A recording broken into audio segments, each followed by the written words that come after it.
Em processo de 36 mil páginas, juíza manda partes fazerem índice dos documentos. Segundo a magistrada, a quantidade de páginas torna inviável a análise do mérito em prazo exíguo. E vamos entender o que aconteceu nesse caso e, ao final, aprender a fazer um índice dentro do Word para organizar processos longos e complicados e contribuir para uma decisão mais rápida que não vai deixar de lado nenhuma prova ou documento juntado aos autos.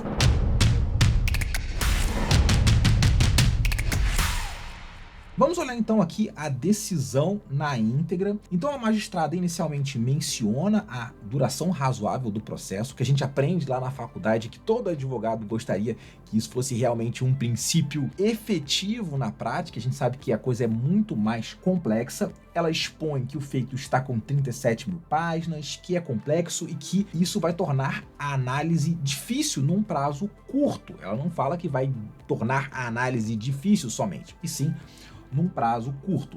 Ela dá algumas justificativas aqui relacionadas ao setor dela, de ter muitos processos, não ser um setor com poucos processos, que poderia ser. Às vezes existem varas com matérias complexas, improbidade, que às vezes ficam com um quantitativo menor, que não era o caso aqui, então ela está justificando com base no conjunto, no acervo. Afinal, a duração razoável do processo não é apenas para esse processo, mas para todos os outros processos.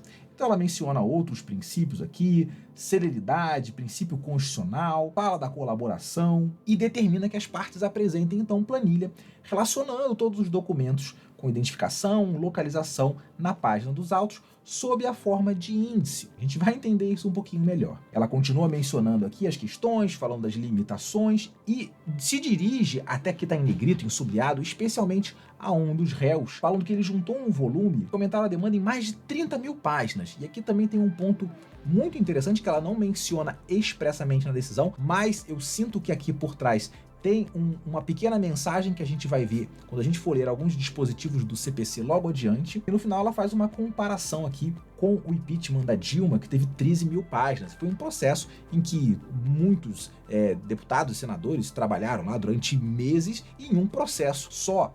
Então ela está mencionando que, de fato, qualquer pessoa normal pode concordar comigo que isso é um volume irrazoável, um volume muito além daquele encontrado nos processos em geral. Bom, vamos entender essa decisão agora. Ela está fundamentada em normas processuais. Esse é o primeiro ponto, porque as normas falam sobre o direito, de fato, que os advogados têm de ter uma razoável e integral satisfação no mérito, em prazo razoável.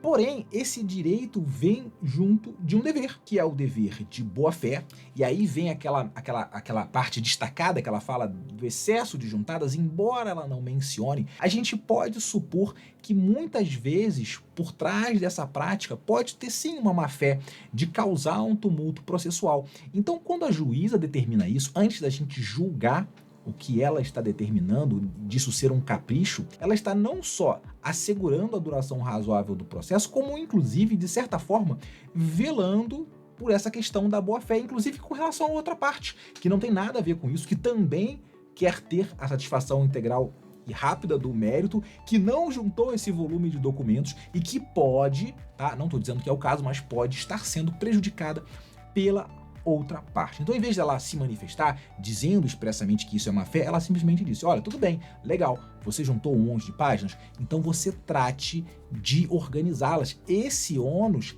é seu, senão eu não vou te dar uma resposta em tempo adequado.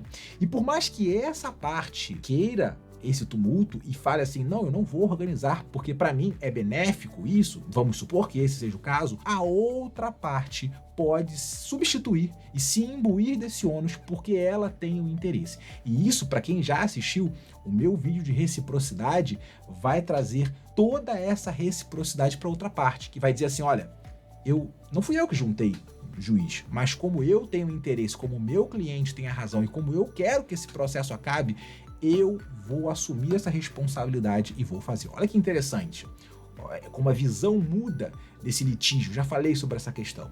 Nós temos um litígio entre partes, mas o juiz, ele não é uma parte, muito pelo contrário, ele é alguém que quer a colaboração. Então a relação com o juízo, com cada uma das partes, deve ser uma relação de colaboração. Muito embora a relação entre as partes seja mais difícil, naturalmente, por haver, de fato, uma lide, um litígio, interesses contrapostos. E o artigo 6 também do CPC fala que todos os sujeitos do processo devem cooperar entre si. Então, a gente está 3 normas processuais que falam do direito à duração razoável do processo, mas do dever de boa-fé e de cooperação. Sem a boa-fé e sem a cooperação, é muito difícil de garantir esse direito.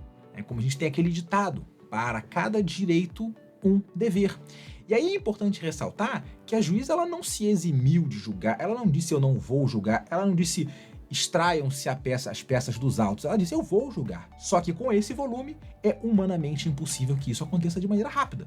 Então se vocês não colaborarem, a razoável duração do processo não será assegurada. Vocês vão ter a resposta, mas ela não vai ser em prazo razoável. Então me parece, olhando de fora, sem conhecer integralmente, que pela fundamentação e pela situação concreta, me parece extremamente razoável. Agora vamos falar um pouquinho sobre o índice.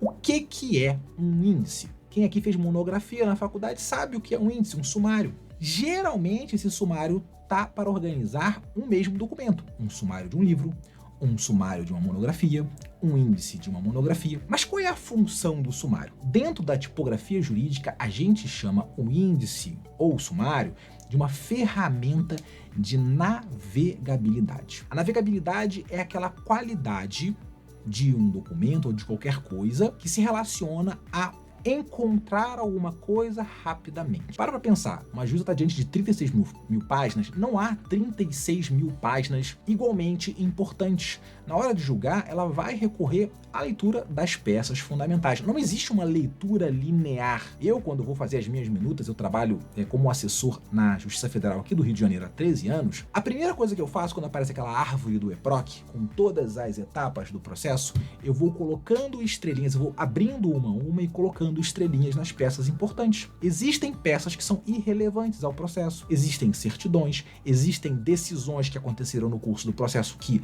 são de mero expediente, são interlocutórias, mas que não influenciam lá na minuta na sentença. Só com isso eu reduzo metade do meu universo de peças que eu preciso analisar, às vezes mais. Então o primeiro passo é você conseguir encontrar. No EPROC ou nos sistemas processuais, o ato de nomear as peças, por exemplo, é uma ferramenta de navegabilidade, porque nomeando as peças, eu crio um índice nomeado e eu consigo acessar as peças rapidamente. Então nada mais é um índice do que uma organização, um sumário. E só para a gente fechar a navegabilidade, existem muitas outras ferramentas de navegabilidade, como por exemplo, os tópicos e subtópicos que dividem uma peça. Tudo que torna algo mais organizado, mais dividido e mais fácil de ser encontrado num documento ou num processo é uma ferramenta de navegabilidade. Retomando ao índice, nós falamos então dos índices internos, que são esses que estão dentro do mesmo documento, e os externos. O índice interno, como vocês podem ver, são esses das monografias, dos livros.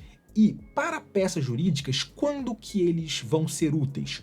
Quando não há jeito de escapar de uma peça muito longa. Então veja esse laudo pericial com 24 páginas. Faz sentido para o perito, esse é até um perito que é aluno nosso, faz sentido para o perito dizer, olha, aqui está a conclusão, aqui está a análise, aqui está o comparativo, aqui está a perícia grafotécnica, aqui está a imagem da assinatura do autor. Isso organiza e para o juiz analisar é muito mais rápido. Então os meus alunos já sabem disso e já fazem isso. Nas peças processuais, isso pode ser útil nas peças muito longas. Poxa, fiz um recurso grandão, um recurso extraordinário, um recurso especial. Tá muito grande, eu senti que ele tá grande demais e que só dividi-lo por títulos e subtítulos não basta. Então eu vou criar um índice, um sumário. Há ferramentas no Word para criar sumários automatizados, a gente pode até falar disso num outro vídeo, mas aqui não é o objeto. Eu só estou querendo mostrar para vocês que existem os índices internos, que são esses que estão dentro de uma peça, que até algumas pessoas acabaram confundindo e ensinando a fazer índices internos quando não foi isso que a juíza pediu, até porque as peças já estão nos autos, não há como indexá-las internamente, você vai indexar o próprio processo. E esse é que foi o objeto da decisão, o índice externo. Se eu fosse falar aqui, inventar um termo, sabe aqueles termos que os doutrinadores criam para se sentirem mais inteligentes e tornar a nossa tarefa na faculdade mais difícil? Eu diria que são os índices endoprocessuais e exoprocessuais. Nem sei se está certo isso, mas é essa ideia. Sempre tem uma palavra, um sufixo, um latim, né? Mas interno e externo tá muito mais fácil para eu e você, para nós entendermos. Então a peça seria assim: criei uma peça fictícia, e a gente vai aprender a fazer uma lauda dizendo, olha, em atenção ao despacho, estou criando o índice que foi solicitado por Vossa Excelência para, né, facilitar aí o trabalho, para possibilitar a prolação de sentença em tempo razoável. Uma lauda não precisa de nada além disso. Ser que você queira pontuar, ó, por exemplo, com especial menção ao fato de que o réu tal não apresentou contestação e Vossa Excelência não se manifestou ainda sobre a revelia. Estou dando um exemplo aqui, tá? Uma situação nos autos que você queira pontuar. Então isso caberia nessa primeira página, porque não foi isso que a juíza pediu, mas você pode sim requerer alguma coisa, pode sim pontuar alguma coisa acerca do processo que vai ajudar a dizer, olha, talvez Vossa Excelência não tenha percebido isso, tá? Mas isso aconteceu e tá aqui, ficou em branco, ficou faltando esse ponto aqui no processo. Vamos organizar, vou te ajudar a organizar. Cooperação. Não há ninguém que conheça mais o processo que o advogado. Engana-se aquele que acha que o juiz vai ter o domínio do processo, daquele processo. O juiz pode ter o domínio do direito ou o domínio do processo civil, mas o domínio daquele processo, quem tem o domínio, quem consegue conduzir o processo é o próprio advogado. Então esse índice seria assim, uma tabela, tá? Nada de sumários automáticos, nem caberia para fazer aqui, porque não é um índice interno, é um índice externo. É uma indexação de peças externas. E aí você pode fazer de várias formas. Qual é a minha sugestão? Dizer as coisas mais importantes. Quem é que criou aquela peça? Então isso é fundamental. É do autor? É do réu? É do juízo? É do perito? É do Ministério Público? Quem produziu aquela peça? Depois, o tipo de peça. Agora, não basta fazer só isso. É um erro. Ah, folha tal, contestação, folha tal. Petição, folha tal, certidão. E aí? Não ajudou em nada o juiz. Você gastou um trabalhão, leu as peças, abriu o processo e não ajudou o juiz. Poxa vida, faça um breve resumo do que está acontecendo. Então, olha, a petição inicial fala sobre isso, os laudos de auditoria chegaram a essa conclusão, o despacho de citação determinou a inclusão de um litisconsorte, a contestação arguiu a preliminar de ABC. Você vai fazer uma breve descrição de uma frase de cada documento. Esse é um trabalho para você colocar lá o seu estagiário para fazer, ou até mesmo para você pegar tudo que, fazer aquela limpeza no processo, um saneamento, estudar o processo. Isso é muito bom, é muito útil. Até para ver se tem alguma coisa que pode ser acrescentada, como eu mencionei. Então essa seria a forma de fazer. E isso aqui, que é o que a gente vai aprender a fazer agora, logo em seguida, é uma coisa simples. Vocês vão ver que em alguns passos, em pouquíssimos passos, a gente consegue chegar a uma tabela assim organizada, que seria muito melhor do que escrever em forma de texto. Lembrem, tabelas servem para organizar dados. Nós estamos aqui diante de dados. Então não funciona trazer redação textual somente. Olha, na folha tal, o autor mencionou tal. Na folha tal, não sei o quê. A contestação, a folha 27. Isso vai virar um bloco de texto que não vai ajudar em nada. Não vai melhorar em nada a situação. Precisa sim fazer uma tabela. E essa não é a única situação em que vocês vão precisar fazer uma tabela. Bom, então vamos lá para dentro do Word para fazer uma tabela igualzinha essa aqui agora. Estamos aqui dentro do Word, já temos a nossa petição com a primeira lauda, e aí pode ser a primeira lauda, primeira página igual é a sua petição normal. Aqui vocês podem dar o espaçamento com o Enter, como vocês fazem, ou mesmo criar uma quebra de página, em layout, quebra de página, que vai pular para a página de baixo. São duas formas de se fazer. A vantagem da quebra de página é que quando você der o Enter lá na primeira página, não vai empurrar essa tabela aqui, então dá um pouco mais de controle sobre o documento. E aqui você vai fazer o seguinte, vamos lá, inserir uma tabela. O número de colunas vai ser o número de pontos que você vai falar sobre cada documento. Então aqui a gente falou, vamos lá, quem é o autor do documento, autor, réu, MP, em que folha esse documento tá, qual é o tipo de documento e a síntese do que está sendo trazido ali. Então são 4 colunas. Essa é a maneira de pensar a tabela. E linhas, Júlio, quantas são? Bom, quantas linhas forem suficientes. Aqui eu não vou me prender, eu vou criar o máximo. Depois, quando eu quiser, é só ir na última linha e apertar o Tab que ele cria novas linhas. Então, ó, eu posso ir criando aqui linhas infinitas para quantos documentos forem. Eu não vou fazer a tabela toda porque ela é muito grande, são muitos documentos, e o que eu fizer em 2, 3 colunas, você vai aprender a fazer para todo o resto. Então, primeira parte da tabela, vamos criar aqui o nome do que a gente quer, né? Por exemplo, responsável ou parte, né? Parte do processo. Maravilha. Aqui a gente vai colocar tipo de documento ou peça da melhor maneira, folha dos autos e breve resumo. Aqui eu vou estipular mais ou menos um tamanho para cada uma desses pontos, que são um tamanho de linha. Tá? Então a parte ela é curtinha, a peça ela é mais curtinha, a folha também é curtinha, e o breve resumo, que é a parte maior que eu vou ter aqui. Eu posso pular uma linha para ficar mais organizado, e aqui eu vou começar a fazer, ó, autor, inicial, folha 1, posso botar aqui 1 até, sei lá, 1 até 50, breve resumo. Requer a concessão de liminar para, e a gente vai colocando. Aqui, juízo, baixo de citação, folha 51, determina inclusão do litisconsorte X. Réu A, contestação 52, e vai indo. Argue preliminarmente falta de interesse de agir. Perito, manifestação, arbitra honorários em 50 mil. E por aí vai. Aqui já é uma tabela. Aqui você já chegou num nível de organização, você já vai conseguir dar cumprimento ao despacho. Beleza, isso já é ótimo. Agora a gente pode melhorar um pouquinho essa tabela. E como é que eu vou fazer isso? Criando um pouquinho de hierarquia, então vou colocar um pouco de negrito na parte lá de cima. Uma coisa que é muito importante nas tabelas é criar uma intercalação, fazer um intercalado com alguma cor diferente. Por que isso? Porque na tabela a gente guia o nosso olho assim, acompanhando. Quem nunca teve que pegar uma réguazinha para olhar aonde que a tabela está indo? Quanto mais larga a tabela, mais é importante isso. Então eu recomendo vocês usarem uma corzinha dessas de fundo de sombreamento bem clara. Tá? Pode ser o cinza mesmo, ou um azul, uma cor da identidade, mas o cinza ele funciona para todo mundo. Então assim eu já consigo delimitar a minha linha e isso já melhora bastante. Eu vou usar um negrito aqui também em autor e réu. Eu posso mexer com a altura da minha linha lá na parte do layout, então eu posso aumentar um pouquinho aqui para ficar um pouquinho mais espaçado e não ficar tão justinha, tá? Lá no layout a gente tem acesso a tudo isso, além do alinhamento também do texto dentro da célula, de forma a organizar.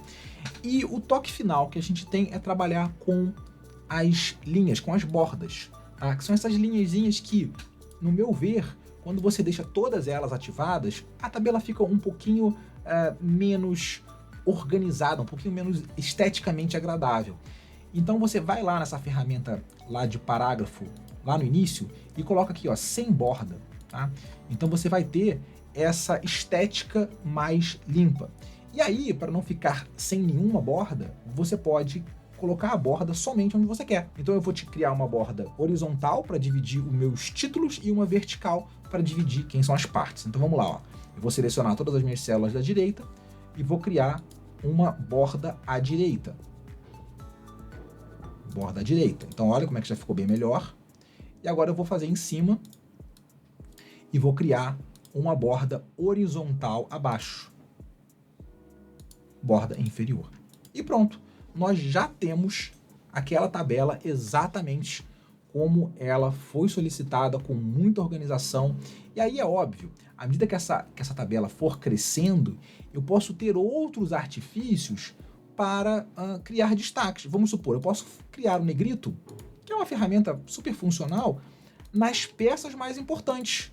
Então tem muita peça nesse processo. Pois eu vou colocar no laudo pericial, na manifestação do MP, numa conversão em diligência, na inicial eu vou colocando negrito, e aí eu crio uma organização de modo que se eu tiver lá 50, 70, 80 linhas, 80 movimentos, eu vou selecionar os 10 mais importantes, que são as peças-chave do processo, e vou dizer para o juiz, olha, essas peças aqui são as mais importantes.